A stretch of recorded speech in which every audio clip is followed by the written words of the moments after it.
নমস্কার, আমি অমিত। এই মুহূর্তে চলে এসেছি বৈকুণ্ঠপুর বাস স্টপ। সেখানেও নাকি বাজার বসে, রোজ বাজার বসে এখানেও। এখান থেকেও সবজি পেয়ে যাবেন, মাছ বাজারেও মাছ পেয়ে যাবেন। দেখুন, মাছ দোকান এবং সবজি দোকান সেটাই তোমাদের সাথে তুলে ধরছি। এবং বৈকুণ্ঠপুর বাস স্টপ ওদিকটা ঘাটাল, তার অপোজিট কিন্তু পাঁশকুড়া, দাসপুর থানার অন্তর্গত বৈকুণ্ঠপুর বাস স্টপ।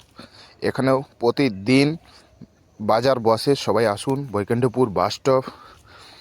গ্রামের প্রাকৃতিক পরিবেশ এবং সৌন্দর্য এতটাই সুন্দর কি বলবো। তো আসতে হবে তোমাদেরকেও বৈকুণ্ঠপুর বাস স্টপ।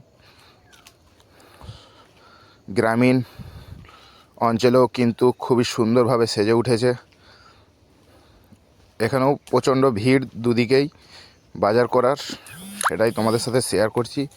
বৈকুণ্ঠপুর থেকে বন্ধুরা কে কে আছো অবশ্যই কিন্তু আমার কমেন্ট বক্সে কমেন্ট করে জানাবেন।